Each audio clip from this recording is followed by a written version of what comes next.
تو میں نے نا چوری اپنے خامد سے نظر بچا کے باتھ روم جانے کے بہانے گئی اور نیچے جا کے 5 دینار میں نے اس فقیر کی ہتھیلی پہ رکھے.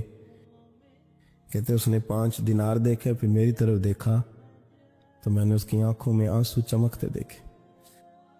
کہنے لگے بی بی رب تیرا بھلا کرے, میں 3 دنوں کا بھوکا ہوں. کہ وہ چلا گیا. میں گھر آ گئی. جب باہر آئی تو میرا شوہر کہنے لگا تو اتنی اب اتنی تو تیز ہو گئی ہے اور تو اتنی خود مختار ہو گئی ہے, میرے بغیر پوچھے مال خرچ کرے گی, جا تجھے 3 طلاقیں.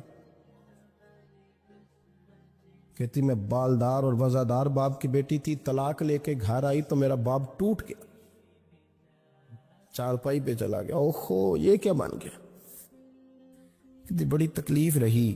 1-2 سال کے بعد میرے ابا نے میری شادی کر دی. اب جس شوہر کے پاس گئی وہ بڑا نیک تھا, پرہیزگار تھا, اللہ نے بہترین صلہ دیا. کہتی چھت پہ بیٹھی تھی, دروازے پہ فقیر آیا. میں نے شوہر سے کہا کچھ دے دوں. کہنے لگا 5 نہ دینا, 15 دینا, 20 دینا. میں فقیر ہوں, میں نے فقر سے دولت دیکھی ہے, اسے خالی نہ لوٹانا. کہتی ہے کہ میں نیچے گئی اور جب میں نے اس کی طرف دینار بڑھائے تو میری چیخ نکلی. پیسے پھینک کے میں بے ہوش ہو کے گری. میرا شوہر نے آ کے اٹھایا, اندر لے گیا, پانی منہ پہ چھڑکا. کہنے لگا تجھے کیا ہوا. کہنے لگی یہ جو مانگنے آیا یہ میرا پہلا شوہر تھا, وہی تھا جو کہتا تھا کہ تو 5 دینار دے آئیے, جا تجھے 3 طلاقیں. پڑھو نا حدیث پاک. میرے نبی پاک علیہ السلام نے فرمایا ایک بندہ گنجا تھا. گنجا کوئی ترتیب آگے پیچھے ہو جائے تو مفہوم کے لحاظ سے, لیکن میں مفہوم اس کا واضح کرتا ہوں. ایک گنجا تھا, کوئی شے نہیں تھی, سر پہ بال بھی نہیں تھے, رویا کرتا تھا. اللہ تعالیٰ نے فرشتے کو بھیجا, تجھے کیا چاہیے. تو کہنے لگا بال آ جائے اور تھوڑا مال آ جائے. فرشتے نے ہاتھ پھیرا تو بال بھی آ گئے, تو بکریاں بھی آ گئیں, لائنیں لگ گئیں, مال ہی مال ہو گئے. دوسرے کے پاس گیا, وہ کوڑا تھا. اس کو جا کے کہا کیا چاہیے. کہنے لگا شفا ہو جائے اور کچھ اللہ تعالیٰ آسانی کر دے. شفا بھی ہو گئی, گائیں بھی دے دی, بھینسیں بھی دے دی, مال ہی مال ہو. پھر ایک کے پاس گیا, وہ اندھا تھا. تجھے کیا چاہیے. اس نے کہا آنکھیں مل لیں اور کچھ ساتھ اللہ مال دے دے. اونٹ ہی اونٹ ہو گئے. جب بڑا نواز دیا تو پھر مالک نے امتحان لینے کا ارادہ کیا. یاری تیری سونا ہے پر آزمائشاں بھی تیریاں اگ. آزمائشاں تیریاں, صحیح کہہ رہا ہوں, آزمائشاں تیریاں. یاری تیری سونا ہے پر آزمائشاں تیریاں. یہ سونا پرکھیا جان دائی, پہلو نہ لگاں دے لگ. اللہ نے فرمایا آزمائش کرو. سب سے پہلے گنجے کے پاس آئے, اسے کہا اللہ کے رستے میں کچھ دے. کہنے لگا میرے خرچے ہی بڑے. دیکھو تو صحیح کتنی مشکل میں وقت گزارتا ہوں, حال ہی کوئی نہیں. تو اس نے کہا میں نے تو سنا ہے تو گنجا اور بھوکا ننگا تھا. کہنے لگا میں تو جدی پشتی رہی سے اعظم ہوں, تو یہ کس پاگل نے کہا ہے بھاگ جا. اس نے کہا اچھا جیسے تو تھا ویسے ہی ہو جائے. کھیت کھلیان اجڑ گئے, پھر سے گنجا ہو گیا. حضور علیہ السلام فرمانے لگے, پھر وہ اس کے پاس گیا جو کوڑا تھا. اسے کہا کچھ دے. کہنے لگا خرچے ہی بڑے. اب پوچھ لیں کسی امیر آدمی سے, کہے گا چکی کے نیچے ہاتھ ہے میرا, میرے سے زیادہ تو پریشان بندہ ہی کوئی نہیں. کیا بتاؤں آپ کو, اتنا ٹیکس ہے, اتنا جرمانہ ہے, فلانی شے, بڑا کچھ گنواتے ہیں لوگ. اس نے کہا میں نے تو سنا تو پہلے کوڑا تھا. اس نے کہا جا دوڑ جا, میں تو رئیس اعظم ہوں, دادا بھی پردادا بھی اور ساری نسل ہی. اس نے کہا اچھا جیسے تو تھا ویسے ہی ہو جائے. پھر وہ گیا اندھے کے پاس اور جا کے کہا اللہ کے نام پہ کچھ دے. تو کہنے لگا رب کے نام پہ. یہ کھڑے ہیں اونٹ, جتنے تیرے دل کرے لے دا. اس نے کہا کیا مانا اس بات کا. کہنے لگا یار تجھے کیا بتاؤں, میں تو اندھا تھا, میں نے تو کبھی دنیا دیکھی نہیں تھی. پھر اس کریم نے فضل کیا تو مجھے بڑا کچھ دکھایا. میں کیا بتاؤں, میرا دل کر رہا ہے کہہ دوں کہ پھر اس نے کعبہ دکھایا, پھر اس نے روضہ رسول دکھایا,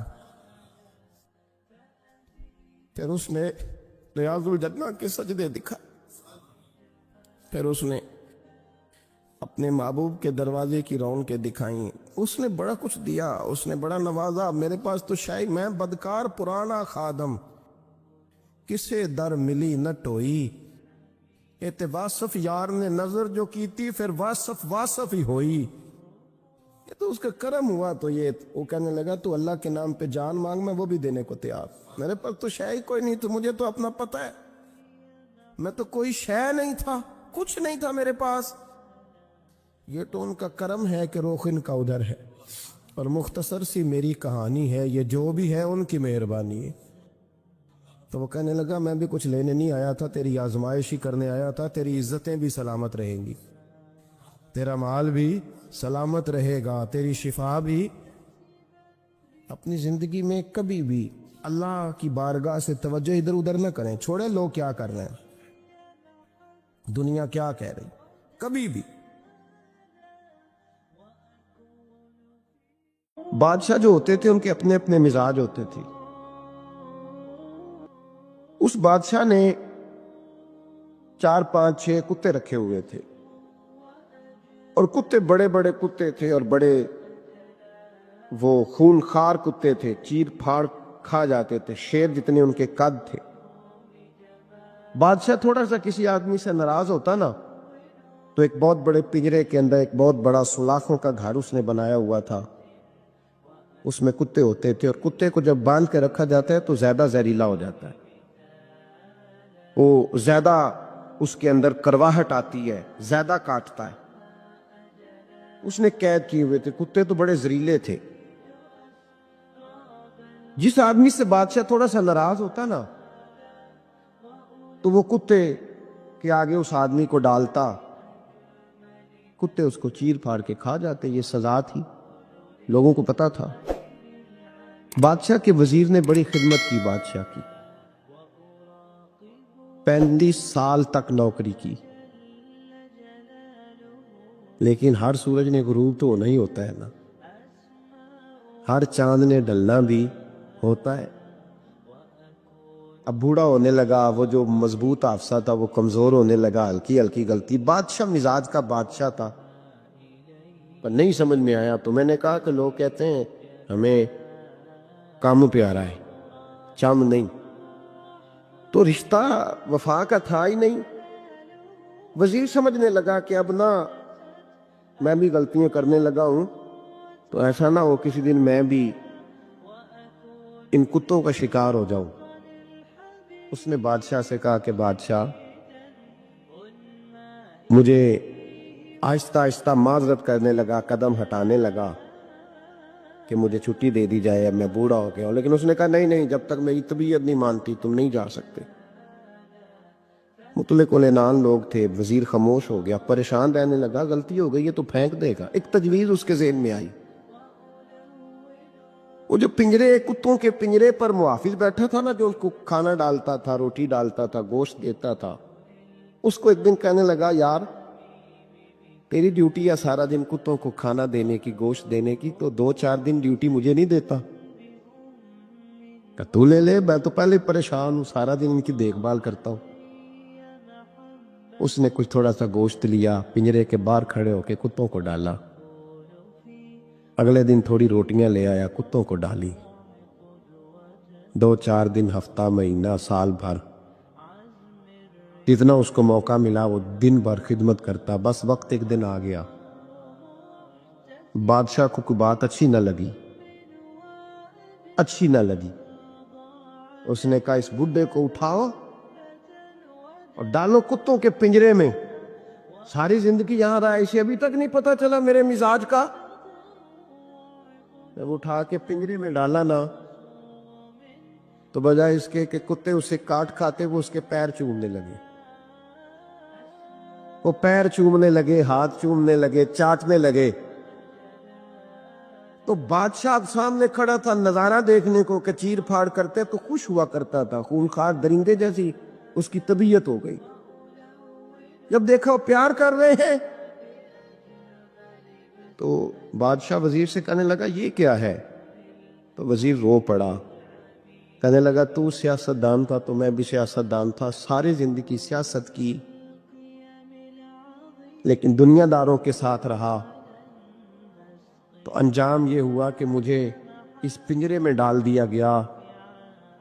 دیکھ تو بہت بڑا سیانہ تھا اور میں بھی سمجھدار تھا، وزیر رہا، لیکن ہمارا روح کا رشتہ نہ بن سکا۔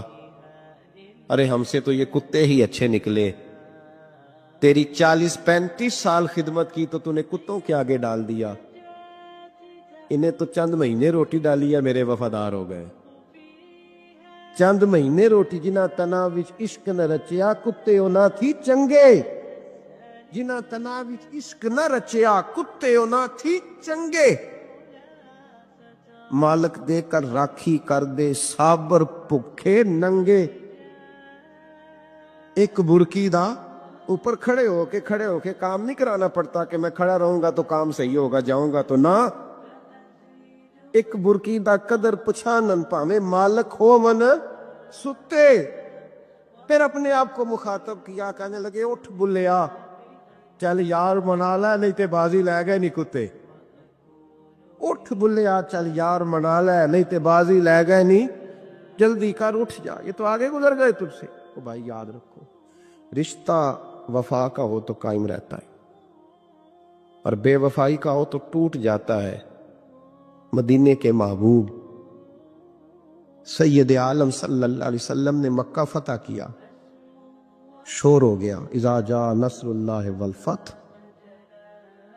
فتح ہو گئی، انا فتحنا لک فتحا مبینا کے جلوے نظر آنے لگے۔ آج عرب کا نقشہ بدل گیا، حالات تبدیل ہو گئے، دنیا بدل گئی۔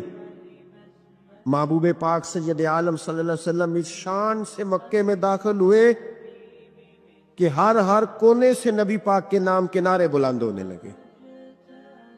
ابھی 10 سال پہلے نبی پاک روتے ہوئے مکے سے نکلے تھے، 10 سال قبل روتے ہوئے گئے تھے۔